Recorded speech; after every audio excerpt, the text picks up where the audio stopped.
ప్రోత్సాహకాలు ఇవ్వడాలనేది ప్రభుత్వాల బాధ్యత. ప్రభుత్వానికి కావాల్సినటువంటి మినిమం వనరులు సమకూర్చే బాధ్యత ప్రభుత్వాలది. అలా చేయకపోతే పరిశ్రమ ఎవడు పెడతాడు? ఉద్యోగాలు ఎక్కడి నుంచి వస్తాయి? ఉపాధి ఎక్కడి నుంచి వస్తుంది? నిధులు ఎక్కడి నుంచి వస్తాయి?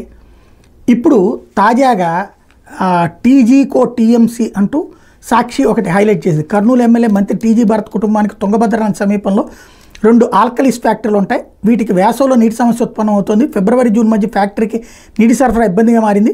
ఏళ్ల తరబడి ఈ సమస్య ఉంది. దీంతో టీజీ వెంకటేష్ తన ఫ్యాక్టరీ సమీపంలో తుంగభద్ర మీద చెక్ డ్యాం నిర్మించాలని భావించారు.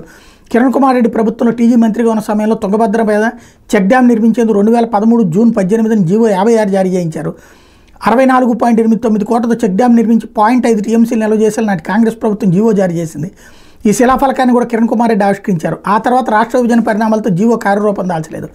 ఆ పైన టీడీ ప్రభుత్వంలో కొలువు తీరడంతో 2017లో మరోసారి అధికారులు 177 కోట్లతో డిపిఆర్ రివైజ్ చేసి పరిపాలన అనుమతుల కోసం పంపారు.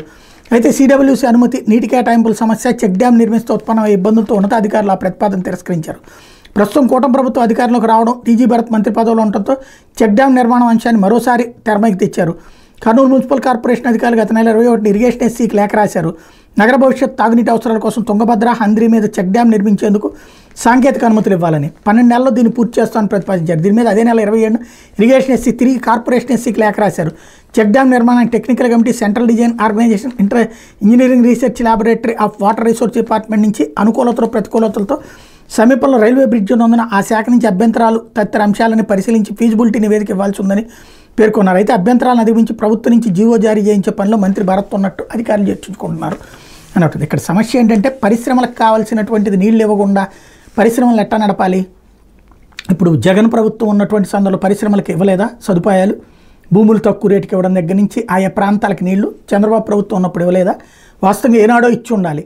కాకపోతే ఫ్యాక్టరీ నడుపుతున్నా సరే వాళ్ళు ఇబ్బంది పడుతున్నారని తెలిసి ఇప్పుడు దానివల్ల ఆ ఏరియాలకి కూడా మంచినీళ్ళు వస్తాయి. ఇప్పుడు తెలుగుగంగా చెన్నైకి పంపిస్తే ఆ దారిలో మన వాళ్ళందరూ వాడుకోవట్లేదా? మంచినీటి వనరులు ఎవరు ప్రోత్సహించినా ఎవరు కట్టించినా అంగీకరించాలి.